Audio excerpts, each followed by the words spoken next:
사무엘상 7장 5절부터 11절 말씀 제가 읽겠습니다. 사무엘이 이르되 온 이스라엘은 미스바로 모이라. 내가 너희를 위하여 여호와께 기도하리라 하매 그들이 미스바에 모여 물을 길어 여호와 앞에 붓고 그날 종일 금식하고 거기에서 이르되 우리가 여호와께 범죄하였나이다 하니라. 사무엘이 미스바에서 이스라엘 자손을 다스리니라. 이스라엘 자손이 미스바에 모였다 함을 블레셋 사람들이 듣고 그들의 방백들이 이스라엘을 치러 올라온지라.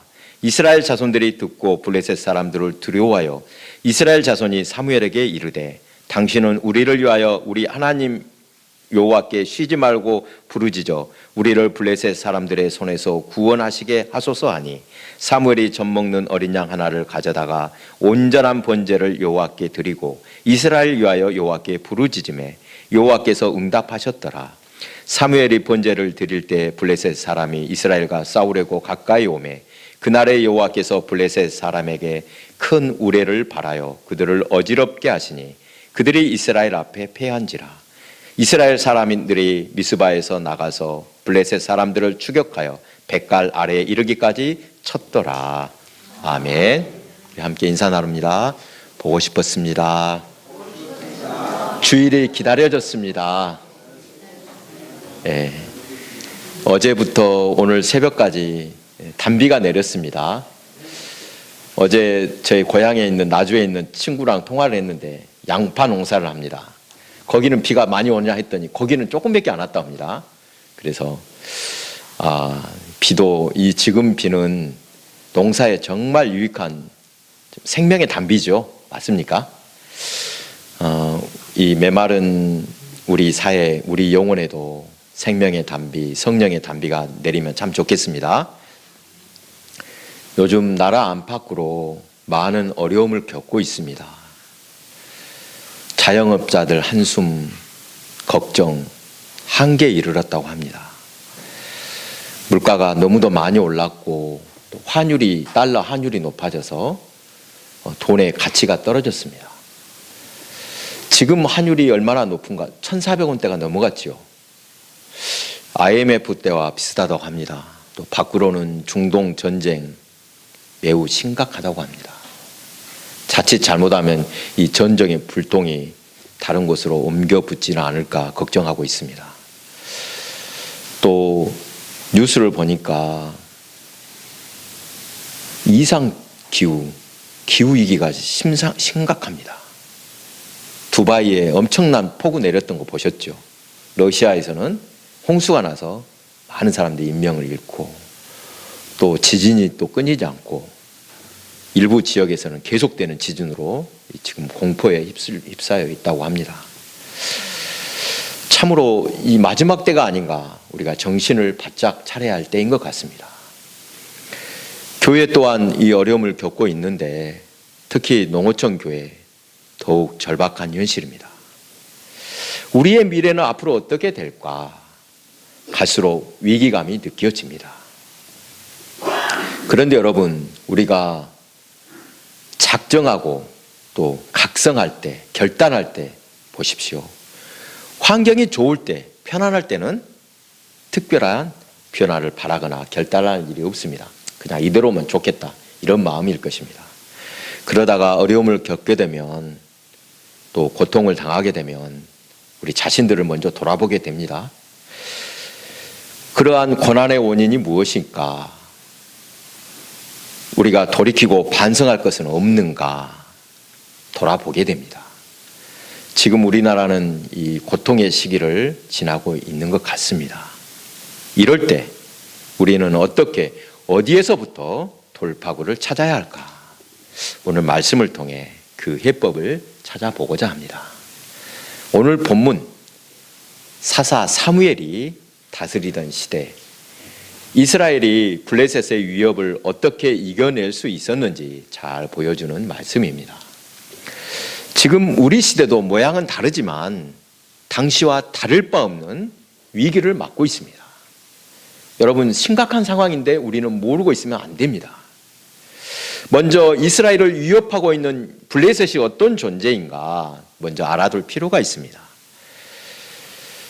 여러분, 성경에 보면 블레셋 이름이 자주 등장합니다. 여러분이 생각할 때 블레셋은 쉽게 느껴집니까? 어렵게 느껴집니까? 성경 자주 보신 분들은 이 사사기부터 열왕기에 이르기까지 블레셋 자주 등장하는데, 사실 이스라엘은 너무나도 무서운 존재였습니다. 이들은 지금 오늘날 이 그리스 쪽에서 바다를 건너온 해양 민족인데 일찍이 철기를 사용하고 있었습니다. 그때 이스라엘 온 땅에 철공이 없었으니 이는 블레셋 사람들이 말하기를 히브리 사람이 칼이나 창을 만들까 두렵다 함이었음이라. 온 이스라엘 사람들이 각기 보습이나 삽이나 도끼나 괭이를 벼리려면 블레셋 사람에게로 내려갔었는데, 무슨 뜻인지 알겠죠? 철기를 사용할 수 없으니까 블레셋 사람들에게 가서 도움을 받았다는 것입니다. 당시 이스라엘은 청동기 시대였는데 블레셋만 자기들만 철기를 만들고 철저히 이것을 통제하고 있었다는 것입니다. 여러분, 이 낫이나 도끼, 보습 같은 농기구는 물론이고 무기에서는 더욱 차이가 납니다. 그들에겐 또 철병거가 있었다고 합니다. 한마디로 최신형의 무기로 무장한 군인들이 철병거를 몰고 쳐들어옵니다. 이것은 무엇과 같냐면 보병 전투, 그러니까 맨몸으로 싸우는데 탱크가 등장한 것과 같습니다. 또 블레셋은 상비군이 있었다고 합니다. 여러분, 이스라엘은 상비군입니까? 예비군입니까? 예비군이죠. 이 예비군과 상비군, 용병들은 아무 때라도 전쟁하려고 밥만 먹고 훈련된 군인들이 바로 그 상비군입니다. 그런 블레셋군, 이스라엘 군대와 비교가 안 되는 무서운 군대였다는 것입니다. 블레셋이 쳐들어오자 백성들이 두려워하여 사무엘에게 외칩니다. 우리를 위하여 우리 하나님 여호와께 쉬지 말고 부르짖어 우리를 블레셋 사람들의 손에서 구원하시게 하소서. 여러분, 구약을 자세히 읽어보면 블레셋에게 승리했다는 기록 그리 많지 않습니다. 다윗이 왕이 되어 이스라엘에도 철기를 접하게 되면서부터 블레셋과 당당히 맞설 수 있었습니다. 그전에는 블레셋을 상대하기에는 벅찬 상대였습니다. 이 약한 이스라엘이 강한 블레셋을 이길 방법, 특별한 경우가 아니면 승리하기 힘들었다는 것입니다. 그러나 힘이 약한 이스라엘을 한 가지 특별한 무기가 있었습니다. 그것이 무엇입니까? 그들을 도우시는 여호와 하나님이 계신 것입니다. 하나님께서 도우시면 반드시 이길 수 있다는 믿음이 있었습니다. 하나님께 부르짖어 기도하는 것입니다. 9절입니다. 사무엘이 젖먹는 어린 양 하나를 가져다가 온전한 번제를 여호와께 드리고 이스라엘을 위하여 여호와께 부르짖음에 여호와께서 응답하셨더라. 온전한 번제를 드리고 기도에 응답하시니 놀라운 일이 일어납니다. 10절입니다. 그날에 여호와께서 블레셋 사람에게 큰 우레를 발하여 그들을 어지럽게 하시니 그들이 이스라엘 앞에서 패한지라. 최신 무기로 무장하고 철병거를 타고 돌진해 오는 블레셋, 그에 맞서 싸울 힘이 없는 이스라엘 백성이었습니다. 다른 방법이 없습니다. 그들이 할 수 있는 것이 아무것도 없었습니다. 그래서 그들은 하나님께 부르짖을 수밖에 없었습니다. 다른 방법이 있으면 시도해 볼 텐데 어떤 것도 해볼 방법이 없었던 것입니다. 지금 이러한 상황은 출애굽한 이스라엘 백성이 홍해를 맞이했을 때와 같습니다. 뒤에서는 애굽의 군대가 쫓아오는 급박한 상황에서 홍해에 가로막혔습니다. 진퇴양난, 이러지도 저러지도 못할 처지에 놓였습니다. 이때 하나님께서는 모세를 통해 이렇게 말씀하십니다. 출애굽기 14장 13절 14절입니다. 너희는 두려워하지 말고 가만히 서서 여호와께서 오늘 너희를 위하여 행하시는 구원을 보라.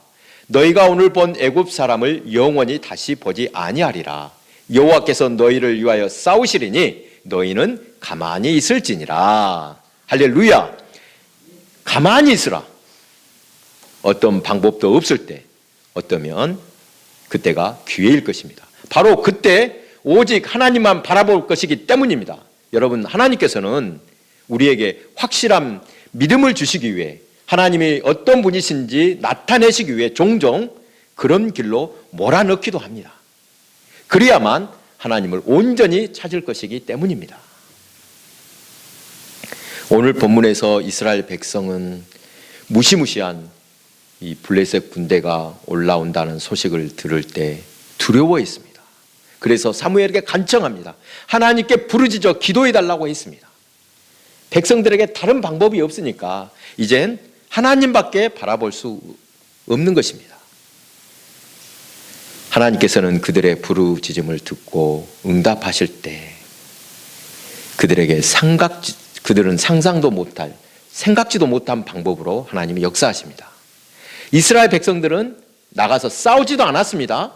하나님께서 대신 싸우셨습니다. 어떻게 싸우셨습니까? 큰 우레를 발하여 블레셋 군대를 어지럽게 하셨습니다. 이 상황이 어떻게 될까 이제 상상을 해보니까 갑자기 마른 하늘에서 크게 벼락이 아주 천둥 소리가 우레가 칩니다. 그러면 어떻게 되겠습니까? 그 소리에 말들이 놀라서 흩어졌을 것이라고 합니다. 또한 보통 천둥 번개가 치고 나면 무엇이 뒤따라옵니까?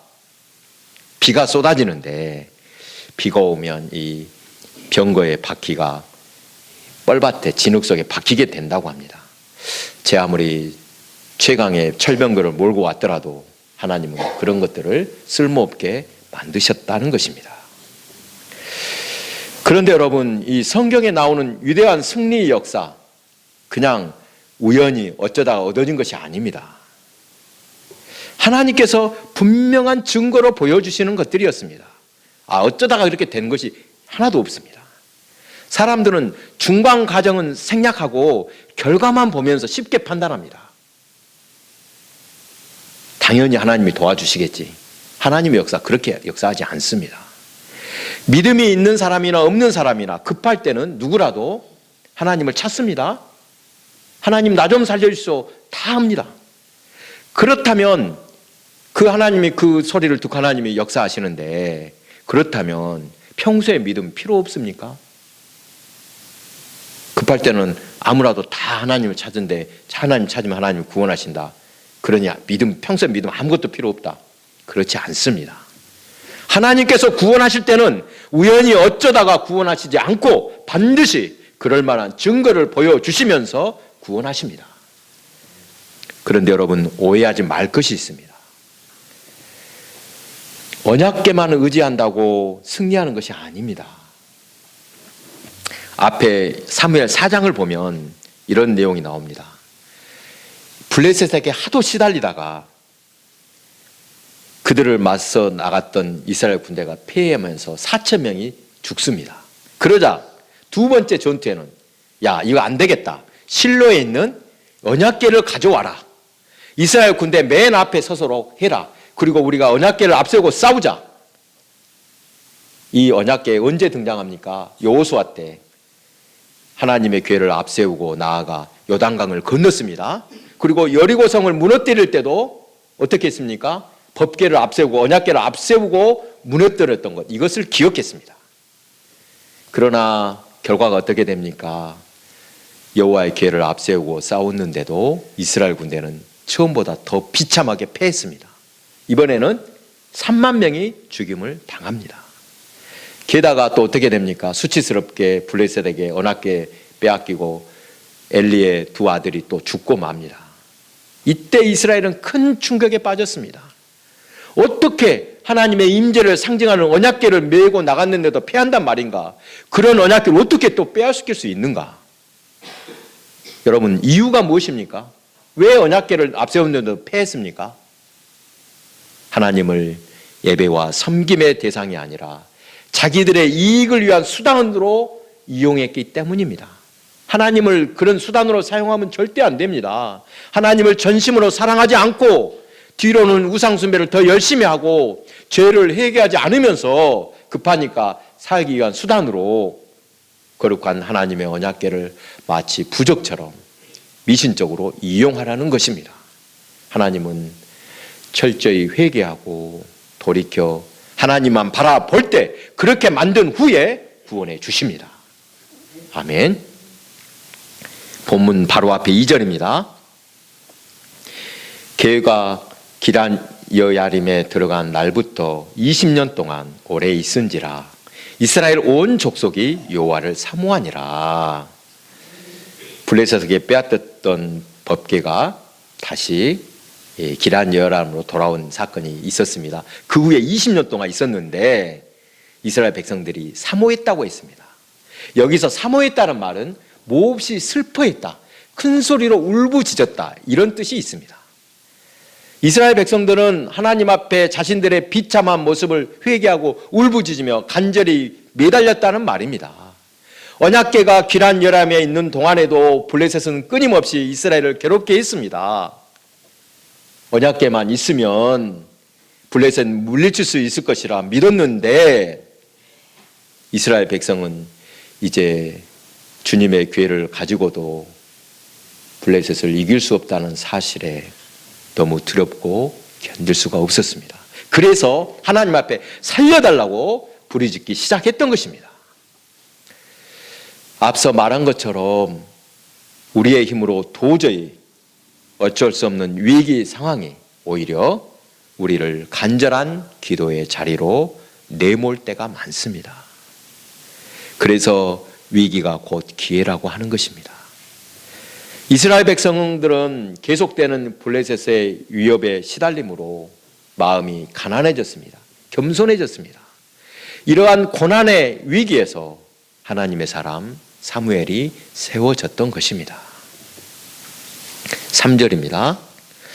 사무엘이 이스라엘 온 족속에게 말하여 이르되 만일 너희가 전심으로 여호와께 돌아오려거든 이방 신들과 아스다롯을 너희 중에서 제거하고 너희 마음을 여호와께로 향하여 그만을 섬기라. 그리하면 너희를 블레셋 사람의 손에서 건져내시리라. 고통당하던 백성들에게 사무엘은 회개하라 명령합니다. 이방 신들 아스다롯 제거하고 너희 마음을 여호와께로 향하여 그분만 섬기라 명령합니다. 그러면 하나님께서 너희를 블레셋의 위협에서 구원할 것이라 말합니다. 그리고 백성들에게 미스바로 모이라고 명령했습니다. 이스라엘은 바알들과 아스다롯을 제거하고 여호와만 섬기기로 결단했습니다.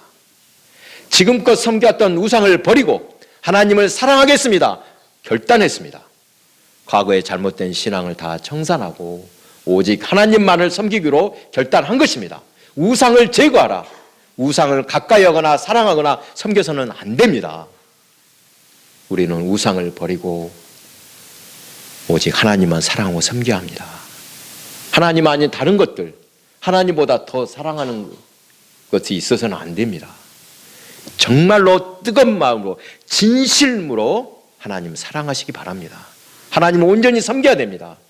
그리고 또 하나님께서 받으실 영광을 가로채서도 안 됩니다.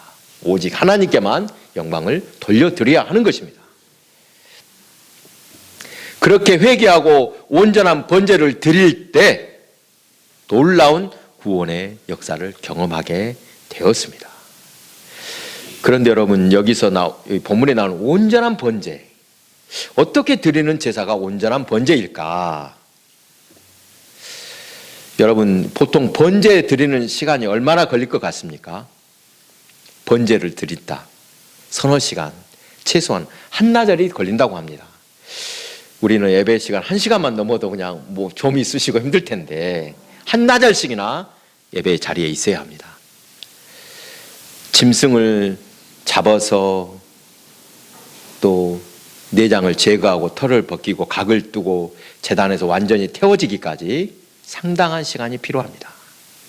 여러분 상상해 보십시오. 지금 저 아래에서는 블레셋 군인들이 철병거를 타고 올라오고 있습니다. 이스라엘 백성은 달리 전쟁 준비도 하지 않았습니다.